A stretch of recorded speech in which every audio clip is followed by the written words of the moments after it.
Olá a todos e sejam bem-vindos a mais um episódio do Aeropod. Eu sou a Sara e hoje temos aqui connosco o João Canas, que, como vão poder perceber, certamente deixou uma grande marca aqui no técnico e no nosso curso, quer como membro de duas direções do Aerotech, quer como líder do projeto que agora chamamos Atlas. Hoje trabalho na Spinworks como engenheiro aeroespacial.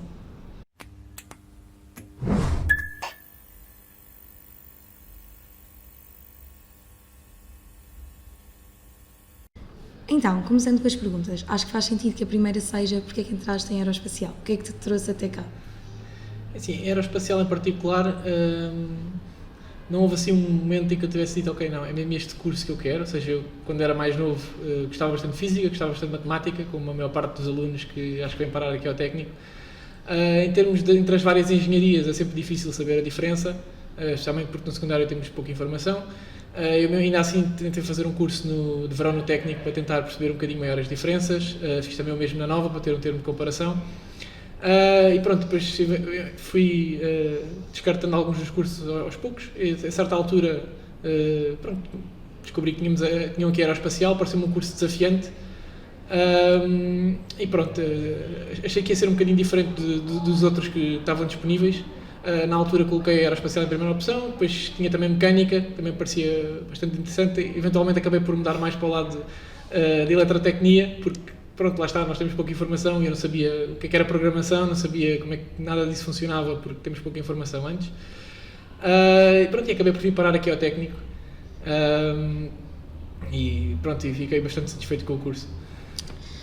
Qual é que foi a tua maior dificuldade que enfrentaste enquanto estudante do técnico e as tuas maiores conquistas também? Portanto, a maior dificuldade, eu penso que, pronto, tal como a maior parte dos alunos do técnico, tem muito a ver com a carga de trabalho que nós recebemos quando chegamos cá. Notei isso logo nas primeiras semanas. Pronto, a primeira semana, não sei se ainda é comum em Aero, mas nós não costumávamos ir às aulas. Espero aqui não estar a desencaminhar ninguém. Foi uma dificuldade, mas repeti outra vez. E depois, a partir daí, é sempre muita informação, muitas cadeiras de matemática, estamos sempre a aprender coisas. Cada aula parece que tem a densidade do que se calhar no secundário teria 2 ou 3 semanas. Depois começam a aparecer testes, mini-testes, a gente não sabia bem e foi um dos momentos mais difíceis, que eu fiquei logo, e agora como é que eu vou estudar para isto? Toca de ir imprimir livros e fazer coisas a correr. E foram os primeiros anos, foram sempre isto. Mesmo no segundo, terceiro ano, à medida que os semestres vão passando, a gente tenta ir, não, este semestre é que eu vou começar e vou saber isto tudo certinho. Mas não, era sempre, vinha sempre a informação toda, começava os testes, começava os trabalhos e era sempre a correr. E mesmo assim acho que consegui ter um resultado bastante interessante em termos de notas. Eu também me dedicava bastante e queria manter os resultados que já tinha de trás. E pronto, isso considero que foi uma das maiores conquistas, vá. E isto na primeira parte do curso, vá, digamos nos primeiros 5, 6 semestres. Depois, entretanto, como já referiste, juntei-me ao núcleo de estudantes da Aero. E aí, apesar de já estar mais ou menos confortável com a gestão do tempo, voltou a ser a confusão, porque eu depois gosto de sempre de meter nos projetos todos e pronto, acho tudo bastante interessante. E então, a partir daí começou a ser como é que eu vou fazer isto tudo, e mais as cadeiras, e como é que eu tenho tempo de ir às aulas, mas também estar no laboratório a trabalhar e a gerir os projetos. E isso acho que foi uma das... não só um dos desafios mais interessantes do técnico, como também uma das maiores conquistas. Como é que tu sentes que o cargo de pertencer à direção ou o cargo de líder do Atlas, tipo, separadamente, impactaram a tua experiência no técnico? Sim, foram experiências bastante semelhantes. Estamos a falar de um núcleo que não é o que é agora, né? Vocês agora têm quase 300 pessoas. Eu lembro-me quando entrei para o Aerotech, que aliás na altura ainda não era Aerotech, era a S3A, que era uma das associações que deu origem. Éramos, se calhar, 20 ou 30 pessoas. Chegava a ser difícil perceber quantos é que éramos porque não havia uma estrutura. Era um monte de alunos que gostavam de aviões e de vez em quando iam ao laboratório brincar um bocado e construir umas coisas. Depois de 2 em 2 anos participava-se no Air Cargo Challenge, foi uma competição que foi criada cá. E pronto, eu no meu segundo ano, que houve competição exatamente, não participei. Tive um colega que por acaso participou e estava sempre a dizer tens de cá vir experimentar e que isto é giro e pronto, sempre nas feiras nas semanas do técnico estava sempre a desafiar e eu no terceiro ano lá entrei, mas lá está, era uma coisa simples, era só aparecer. Depois no quarto ano eu já tinha feito um projeto no terceiro dentro do núcleo.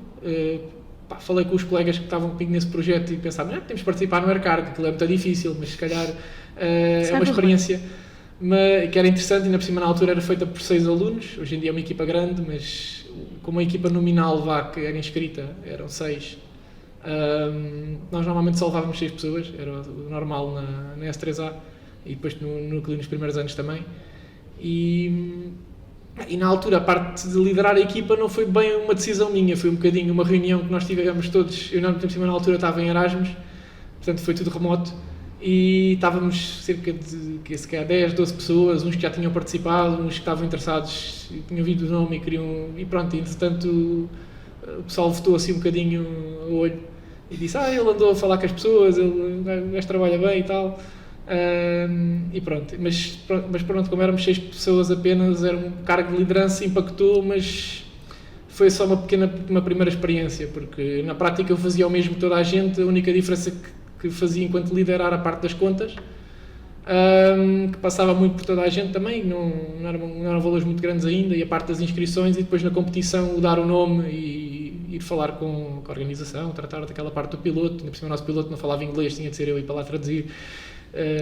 Foi giro nessa parte, mas foi um primeiro contacto interessante porque me deu alguma confiança de que, ok, isto afinal não é assim tão difícil. Afinal é só, pronto, gerir. E pronto, e foi também o ano em que, apesar de estar fora, pronto, éramos poucos, a direção na altura ainda não era havia eleições, mas ainda era um bocado, como o núcleo era muito recente, praticamente havia uma direção que no ano a seguir falava com algumas pessoas para substituir as que saíam, e nós, pronto, ia-se reestruturando assim, e não era uma coisa muito formal. E na altura, a presidente, que tinha estado em 2016, exatamente, 2017, convidou-me para vice-presidente, e eu também fui um bocadinho, eu não sei, nem sei se não vou ficar aqui em Delft, porque pronto, eu fui de Erasmus um semestre, mas estava naquela, se gostar muito disto, que até ficar. E pronto, mas ok, vamos experimentar, eu ajudo-vos, e a partir daí também percebi que no estado em que o núcleo estava, havia bastantes coisas que eu conseguia fazer e que não eram assim tão difíceis. Pronto, e lá está, ter esses 2 cargos nesse ano deu bastante autoconfiança nessa parte da gestão e de interação com pessoas, saber ter aquela intuição para perceber, ok, esta pessoa parece muito competente, mas esta se calhar sabe trabalhar em equipa, vou meter esta pessoa a fazer isto que eu sei que ele parece gostar mais, ou não vai dar tanto trabalho, ou vai conseguir fazer aquilo sem me chatear muito. Pronto, começou um bocadinho por aí. Depois a parte enquanto presidente, que foi no ano a seguir, já foi uma coisa um bocadinho mais a sério, e que surge no final do Aircar. Portanto, já estava quase toda a gente de férias, a competição nesse ano foi em agosto, penso eu. Portanto, nós em julho, era a altura em que estávamos no técnico, toda a gente de férias, ou eventualmente em exames, e nós reunimos bastante, passámos o dia juntos, e a certa altura falei com a equipa e começámos a perceber-nos que, ok, não há assim nenhuma lista bem preparada para o ano a seguir. Portanto, pronto, eu era vice-presidente na altura, portanto, ou eu dava a cara para fazermos qualquer coisa, ou ia simplesmente haver um conjunto de pessoas que, sobre aquela desculpa do epá, eu não me importo, ia acabar por ir para lá e não sabíamos o que ia ser. Então, pronto, formámos uma lista, e esse ano sim foi mais desafiante, porque tivemos de resolver bastantes problemas do núcleo, especialmente coisas burocráticas que eu não gosto nada de tratar. Uma coisa mesmo, eu sou engenheiro, gosto de mãos na massa, apertar parafusos, montar coisas, dar marteladas e nem andar a preencher papéis, mas tivemos na altura a tratar de estatutos que o núcleo não tinha, fazer regulamentos, acertar os recursos humanos para sabermos que pessoas é que tínhamos, o que é que elas andavam a fazer, começar a também melhorar as relações com o técnico, a conseguirmos ter melhores condições no laboratório, falar com era o NPS, se não me engano, que era a parte que geria as semanas, para termos isso tudo que estava um bocadinho descurado pelas direções anteriores, porque ainda era o início, e portanto no fundo foi estabilizar o núcleo, e acho que isso me deu foi uma experiência diferente, e acho que aplico bastante ainda hoje, porque é aquela parte da relação com as pessoas, de ter os projetos a decorrer. Eu também tinha alguma experiência, saber ir lá, ver o que é que vocês precisam, tentar agilizar as coisas, que eu acho que às vezes faz falta nos projetos, e mesmo no mercado de trabalho às vezes isso é bastante útil, saber andar a ver o que é que se passa, ajudar e fazer um bocadinho essa gestão. E como é que é para alguém que esteve tão presente, tão envolvido no núcleo durante a sua passagem pelo técnico, ver de fora a evolução nestes últimos anos? Eu já tenho dito isto várias vezes, é espetacular. Especialmente porque eu acho que a maior parte dos projetos que vocês têm hoje em dia começaram precisamente nessa direção. Nós na altura tínhamos, portanto, era o Air Cargo Challenge, que era de 2 em 2 anos. A partir daí decidimos passar a ser anual e ter uma equipa, porque vimos a confusão que foi, porque perdiam as pessoas, etc. Foi a questão da semana passar a ser organizada logo a seguir, não ser sempre uma equipa nova, ser um projeto contínuo, que também ajudava bastante, porque conseguiam apanhar as empresas ainda antes de elas definirem os orçamentos e planear o ano a seguir. E depois foi de 2 grandes áreas que eu senti desde o início que o núcleo não tinha, é a parte de controle, e foi o ano em que criámos o projeto do AV, que agora se fundiu com o Air Cargo com o Atlas, mais recentemente. E a parte dos rockets, que nós tínhamos os pequenos workshops, mas que queríamos fazer qualquer coisa, e foi também o ano em que fundámos o Red. Que na altura eram só um monte de malucos a tentar fazer coisas, e que hoje em dia eu olho e vejo, estão equipas que já mandam coisas, já têm 3 ou 4 aviões por ano. É incrível, e ver o que isto cresceu, que se calhar nessa direção éramos cerca de 40, entretanto se calhar passámos para 80 no ano a seguir e agora estão quase 300, e com projetos em todas as áreas, montes de sponsors, mesmo a revista dá para ver que também cresceu. Eu lembro-me no primeiro ano nós não sequer imprimíamos, depois passámos a imprimir agora para implementar um podcast espetacular. Portanto sim, é incrível ver a evolução. E tu fizeste cá no técnico mestrado integrado em aviónica. Certo. Durante o teu percurso no técnico, quais é que foram as cadeiras que te marcaram mais, quer pela positiva, quer pela negativa? Sim, inicialmente, durante a licenciatura, as cadeiras que eu notei mais que está bem organizado e eu gosto mesmo disto são as cadeiras, como eu já referi, da parte de eletrotecnia. Tem a ver um bocadinho também com os departamentos, isso não sei, espero que já tenha melhorado um pouco, mas eram, por ser programação, que é mais uma coisa mais fácil, toda a gente do computador, eram mais interativas, estavam mais bem estruturadas e eram mais recentes. Nas cadeiras de mecânica sentia sempre um bocadinho que estávamos a trabalhar com coisas mais antigas e que havia muitas aulas que eram um bocado mais... decorem isto e vamos fazer isto assim, e com poucos projetos, e era um bocadinho mais old school. E, portanto, as cadeiras, inicialmente foi programação logo no primeiro semestre, eu também gostei muito de sistemas digitais no segundo. Mais outras assim que tenham sido interessantes. Gostei de controle de voo, apesar de achar que podia ter sido um bocadinho melhor, porque também já, lá está mais associado à mecânica, não querendo dizer mal do departamento, mas as coisas não estão associadas. Depois, a nível de mestrado, cadeiras que eu gostei muito de eletrónica geral, que apesar de estar fora no semestre em que era suposto fazê-la, depois fiz questão de fazer. Depois tive também uma cadeira que não foi bem... Eu não fiz bem a cadeira, só que na altura era dada pela minha orientadora e estava a começar, quando eu estava na tese, eu pedi para ir assistir, porque era aeronaves robotizadas, e aí era giro, porque tínhamos a parte de controlo mais focada em drones. Aliás, a cadeira em inglês disse mesmo UAVs, aeronaves robotizadas, lá em tema soa estranho. E depois íamos para o laboratório mesmo com um drone, meter controle lá para dentro. Depois também, como não estava a fazer a cadeira para a avaliação, podia estar mais à vontade, experimentar coisas sem ter de decorar e sem ter de andar a enfiar exercícios à bruta para ter boa nota. E foi uma cadeiras giras. Cadeiras mais pela negativa. Assim, eu não me lembro assim nenhuma que eu diga, tipo, isto foi horrível. Tipo, eu acho que se tivesse ido para aeronaves, se calhar, já ouvi colegas a falar de certas cadeiras que aquilo é dado igual há muito tempo. Eu acho que em aviónica não apanhei assim nenhuma que eu tenha dito, como é que eu passei a isto? Mesmo aquelas mais difíceis, tipo aerodinâmica, fluidos que nós tínhamos, era tronco comum. A gestão de projeto talvez tenha sido um bocadinho mais chato, mas mesmo assim foi interessante, porque é diferente. Não há assim uma cadeira que eu diga, projeto aeroespacial também não foi propriamente. Mas não foi assim, lá está. Eu arranjo sempre maneira de aprender qualquer coisa. Como eu sou também muito curioso, gosto de saber as áreas todas e isso reflete-se um bocadinho hoje no trabalho que faço. Há sempre qualquer coisa que é sempre interessante aprender. Às vezes o método de avaliação pode ser um bocado mais chato e obrigar-nos a fazer coisas que tinha melhores ocupações para o tempo, mas pronto. E tu durante o mestrado fizeste Erasmus em Delft, naquela que é uma das faculdades mais reconhecidas mundialmente no ramo da engenharia aeroespacial. Fala sobre essa experiência. Sim, foi uma experiência que começou, portanto, a minha preocupação com o Erasmus começou no 3º ano, sim.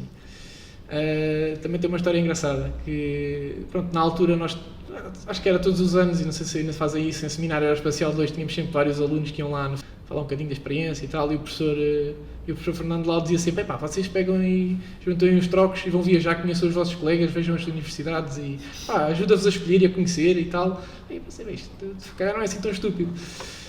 Então na altura, pronto, havia Delft, nesse meu terceiro ano ainda havia duplos graus, foi o ano em que acabaram com eles, e no ano a seguir, mesmo o Erasmus, depois fizeram lá uma alteração em que só podiam ir alunos, viessem alunos de Delft para cá. Eles começaram a perceber que havia uma grande discrepância, então criaram essa regra. E mesmo eu só pude ir um semestre porque os alunos que vieram nesse ano só foram um semestre. Mas pronto, havia essa opção e pareceu-me interessante, pronto, lá está. Como já referiste, era uma das melhores universidades. E depois havia outra que eu também achei bastante interessante, que era a KTH, em Estocolmo, que, para além de ser uma grande universidade, eu gosto da cultura lá do norte, gosto do frio. Em Delft também gostei bastante das temperaturas negativas, aquilo é giro. E então pronto, o que é que eu pensei na altura? Então vamos de férias. Peguei a mim, fui para Delft, ainda por cima o meu padrinho na altura estava lá em Erasmus, estava a começar, foi mesmo ali na altura entre semestres em que lá começa um bocadinho antes, então pronto, estive lá com ele uns dias, fui às aulas, ele estava a descobrir aquilo, eu pronto, acabei por também estar a descobrir aquilo. Depois a seguir vou direto para a Suécia, estive lá também com a colega da ERA que estava lá nesse ano, também na primeira semana. Portanto, andava a descobrir as coisas com eles, andávamos a passear por Estocolmo, ver as aulas, uma aula que me lembro de ter tido, eles tinham um trabalho de casa e eu estava ali, tipo, não me escolhas a mim que não percebo nada disto, na cima de aeronaves. Pronto, tive a experiência, voltei e pensei, pronto, então, pá, não, vamos pôr o KTH em primeiro e Delft em segundo.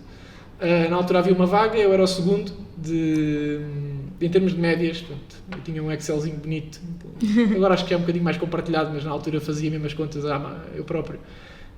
Com as notas do pessoal todo. Eu era o segundo e pensei, não, é aquilo em primeiro, Delft em segundo e depois pus outras em terceiro, só mais por segurança. E sim, o primeiro aluno quis ir para o KTH e eu fui parar a Delft. Exato. Apesar disso foi giro, foi uma experiência espetacular. O sistema de ensino lá é um bocadinho diferente, mesmo assim o facto de serem aviónica e sistemas e controle foi o minor que eu escolhi lá, apesar de a gente poder fazer as cadeiras todas que quisermos, temos de escolher algumas da área. Eles lá têm muitos projetos ao longo do semestre. No nosso caso, eu, pelas cadeiras que escolhi, consegui-me safar um bocadinho e ter mais exames e não ter de andar todas as semanas a correr, como acontecia no técnico. Isso também dá hipótese para passear um bocado. Depois eles lá também têm um sistema que eu gostei bastante, que eles gravam as aulas.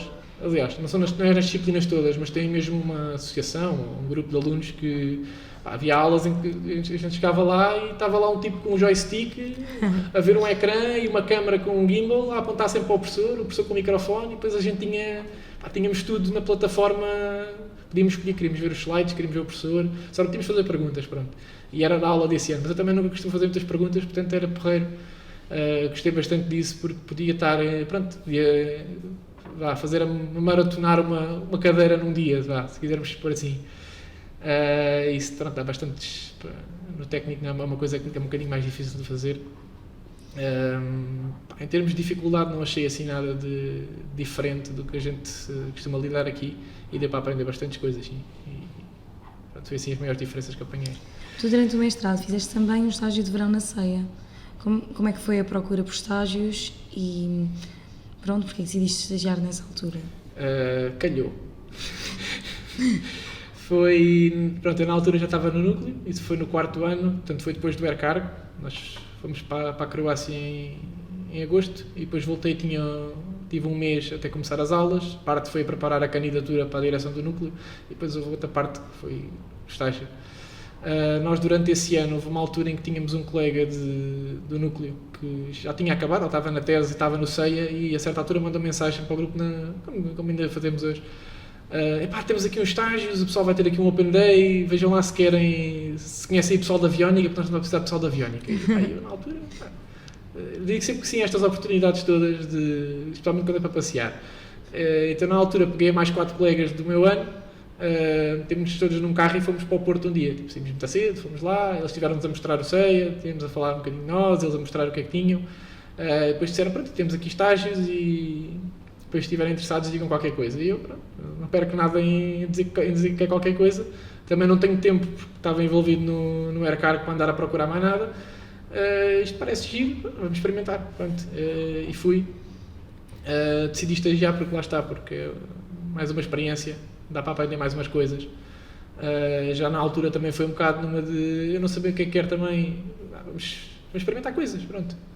E como foi só um mês, eles meteram-me a fazer projeto preliminar, que também apanha várias áreas, e eu e mais um colega de aviónica, e pá, foi um bocadinho esse o driver, não foi assim andar a ver, nem plataformas de estágios, nem o que é que andam a fazer, nem concurso, foi mesmo, pá, o CEIA tem essa coisa, tem projetos de estágios muito abrangentes em que recebem muita gente.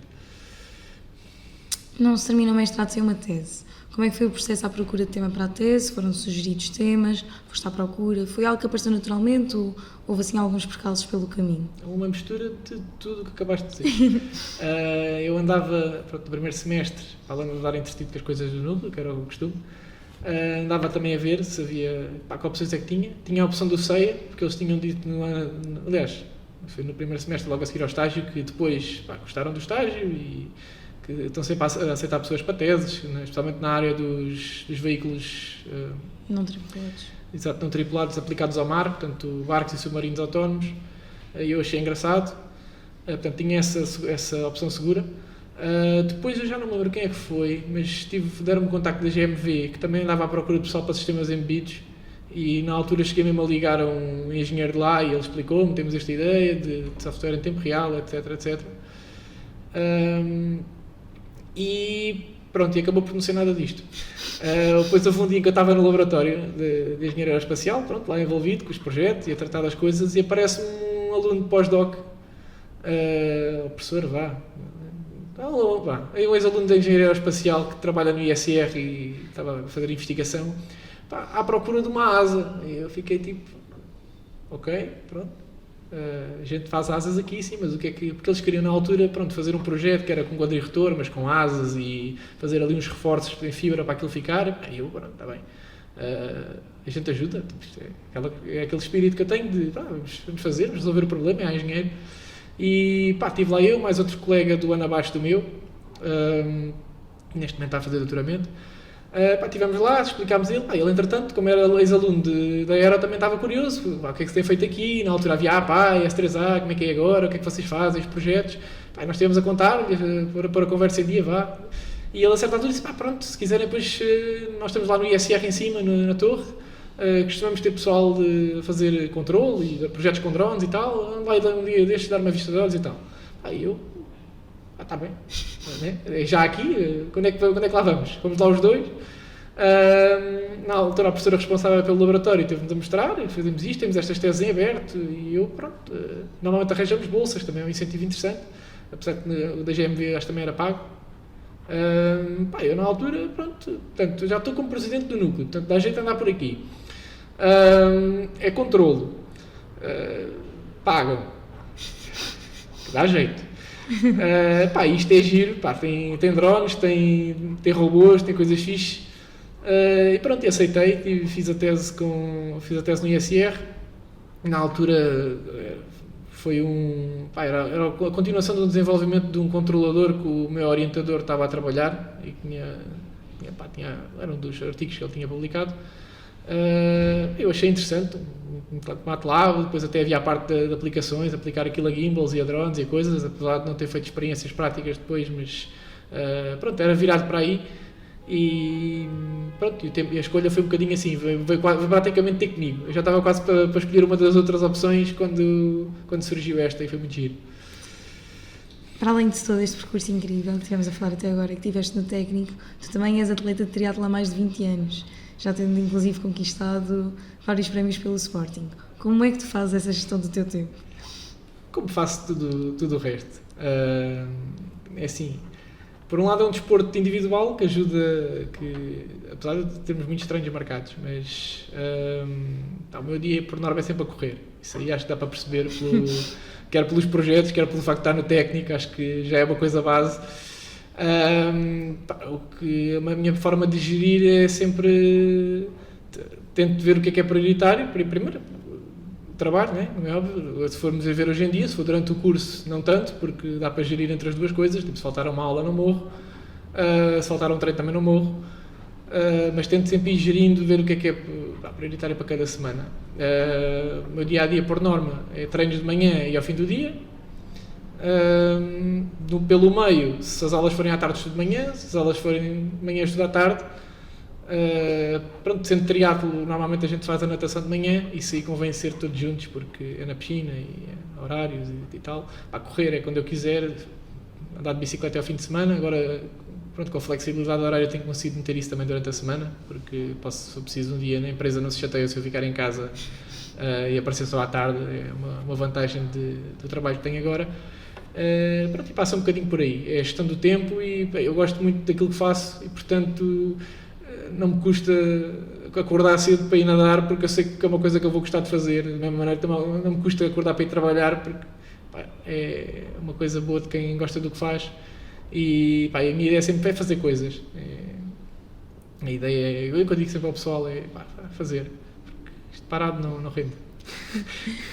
Eu gostava agora de falar um pouco sobre um estágio em particular que te levou aos Estados Unidos e que, pronto, te terá dado uma visão diferente das coisas.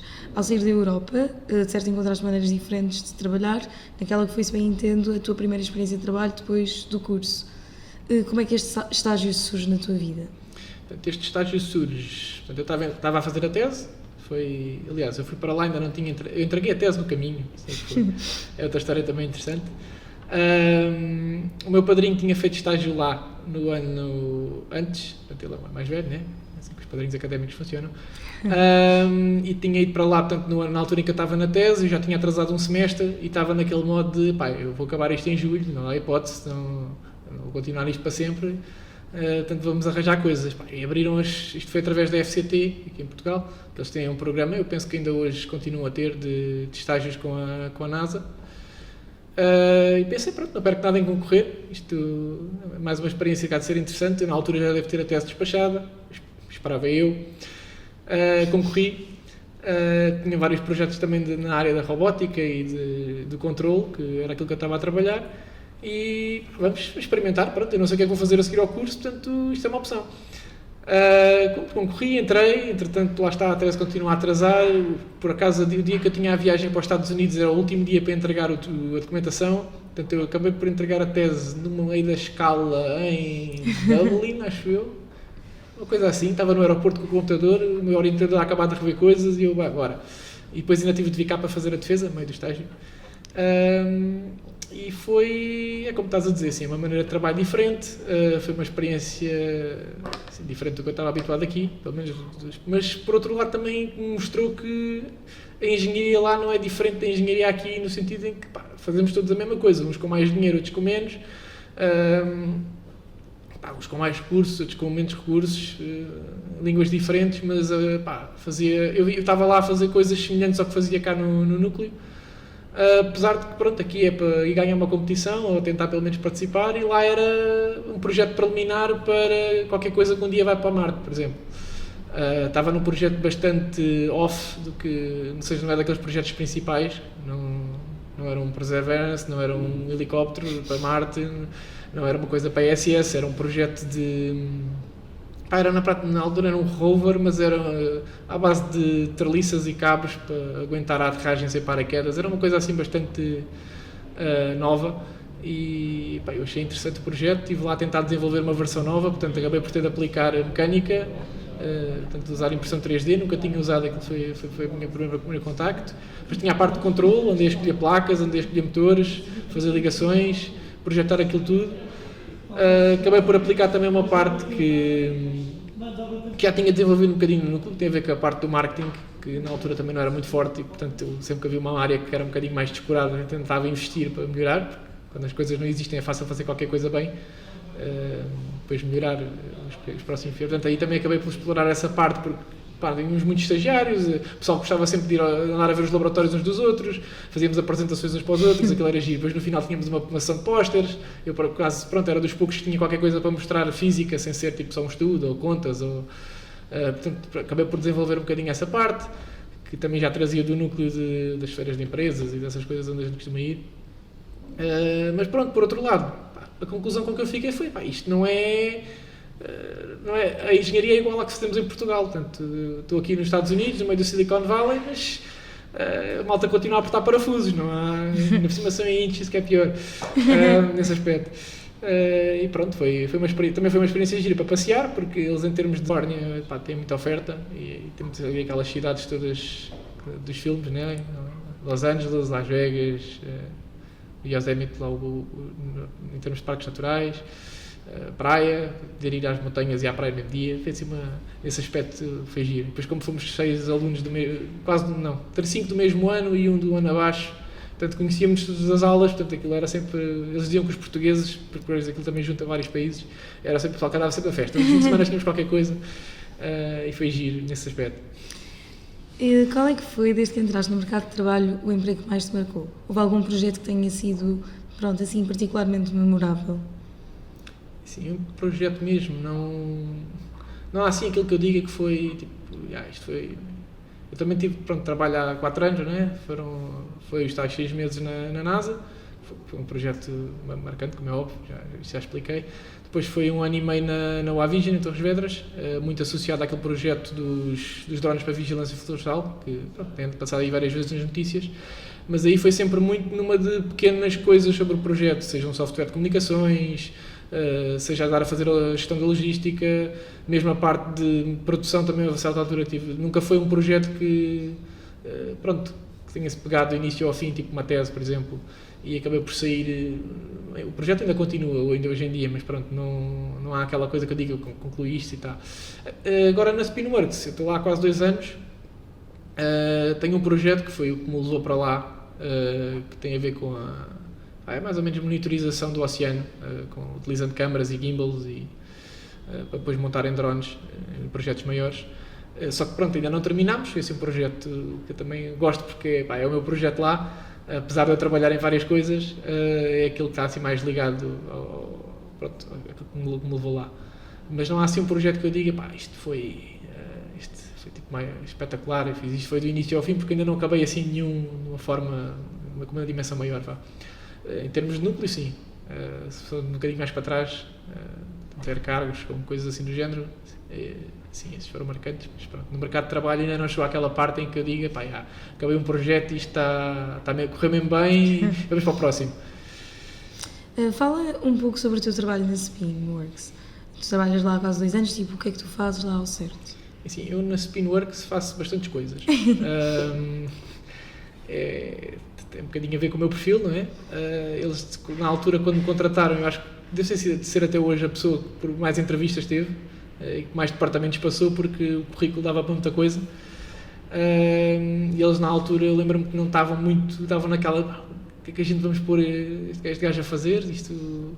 Dá para pôr em muito sítio. Dá para muita coisa, mas pronto. E surgiu uma oportunidade no projeto no consórcio que está a decorrer agora, que é o Astris, em que eles precisavam de alguém para fazer a integração. Portanto, como o meu chefe diz às vezes, eu faço um bocado a cola entre as várias coisas cá na Spinworks. Nós trabalhamos muito com câmaras, temos desenvolvimento das ópticas, parte mecânica, software, eletrónica, placas, software, depois processamento de imagem, está associado ao software, mas é um bocadinho diferente.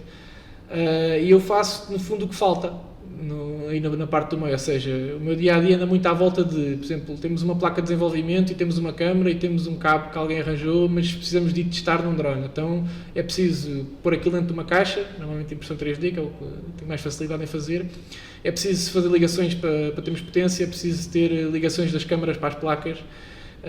Depois depende, quando vamos com a TechEver temos de garantir que temos ligação de rede para o chão. E aí, pronto, é preciso meter um switch, é preciso fazer as ligações, é preciso estar junto das pessoas que fazem o software para perceber, ok, se calhar precisamos de mais um pin para fazer um on-off, pronto, tem essa parte dos setups testes. Se for, por exemplo, com um drone, por exemplo, agora recentemente estamos a preparar para voar com a Força Aérea, em que já é um drone em que o nosso piloto tem de ser mais autónomo, já temos de pensar em comunicações e aí temos de andar a ligar coisas diferentes umas às outras. Portanto, acaba por ser um bocadinho trabalhar na integração de tudo aquilo que se faz na Spinworks para conseguirmos testar e fazer coisas, para não ser só uma placa a falar com uma câmara em cima da mesa e ser um produto. Depois tem também aquele projeto que já referi há pouco, que tem a ver com fazer um gimbal também para pôr em drones, e aí lá está, é pegar nas nossas câmaras, pegar em estruturas que já existem, tem a ver com os corpos das câmaras, as lentes, escolher alguns componentes e depois juntar aquilo tudo numa coisa que se mantém quieta a olhar para um alvo. E que tem as interfaces que nos dão jeito, quer seja comunicação de rede, tem potência genérica para qualquer drone, e para isso é preciso pôr mais componentes. Pronto, e o meu trabalho anda um bocadinho à volta disso, é andar a ajudar os vários departamentos a fazer, a integrar e a resolver pequenos problemas e pronto, e juntar tudo, daí a ser, normalmente dizer que é teste e integração de hardware. Como podemos ouvir, tu fizeste um pouco de tudo nos últimos 10 anos, desde que entraste em aeroespacial.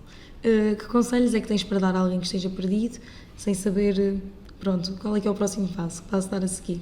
Experimentem coisas. O que eu digo sempre ao pessoal é, eu também na altura não sabia, e continuo hoje, às vezes penso, amanhã se calhar ainda vou, mas é para mecânica. Porque eu tirei aviónica, lá está, não peguem software se calhar quase há um ano, tirando os códigos para dados ou para processar coisas simples. Não quer dizer que não vai fazer isso amanhã quando chegar à empresa. É sempre um mistério, não é sempre um mistério, mas aparecem sempre problemas interessantes e dá jeito de ter várias valências. Mas quando não sabem o que é que podem vir a fazer, experimentem. Concorram a um estágio só porque sim. Lá está, se não sabem o que é que querem, não há opções erradas. Portanto, mais podem chegar lá e não gosto disto, vamos para outra. E vão sempre aprendendo. E sejam curiosos e vão explorando as várias áreas, porque quanto mais áreas virem, mais facilmente conseguem dizer, isto aqui se calhar até gosto disto. E é sempre o meu conselho, é fazer coisas, não parem quietos, porque pronto, parados vão ficar na mesma, não vão descobrir o que é que querem só porque estarem na dúvida. E se pudesses dar um conselho ao teu eu do primeiro ano, acabadinho de entrar em aeroespacial, o que é que lhe dirias? É um bocadinho o que tu consegues, porque na altura tinha muitas dúvidas, especialmente na parte do juntar a projetos. Eu já percebi que hoje em dia isso é uma coisa bastante comum, tipo, os alunos facilmente tentam ir para coisas e meter as mãos na massa. Eu vinha com aquela de bom aluno do secundário de não, eu vou continuar a ser bom aluno e tenho de estudar bem isto. E não vou ter tempo para, mesmo quando entrei no núcleo foi um bocadinho numa de, era bem, eu dei umas manhãs para ir fazer uns aviões, também é divertido e tal, e acabei como presidente da direção. Porque achava sempre que não, isto o pessoal sabe, mas eu não percebo disto, eu preciso isto demora muito tempo, e de facto demora, só que é tempo bem investido. Portanto, o que eu diria é assim, continua e não tenhas medo de fazer as coisas, e que é um bocadinho o que eu faço hoje. Quando me mandam um desafio para cima já é, está bem, a gente resolve, tipo, se ninguém resolveu, não seja por isso. E pronto, era esse conselho que eu daria e que eu dou aos alunos. Sei que esta pergunta é um bocado direcionada para aí. Sim, Ana Mar. Muito obrigada por teres vindo. Obrigado eu pelo convite.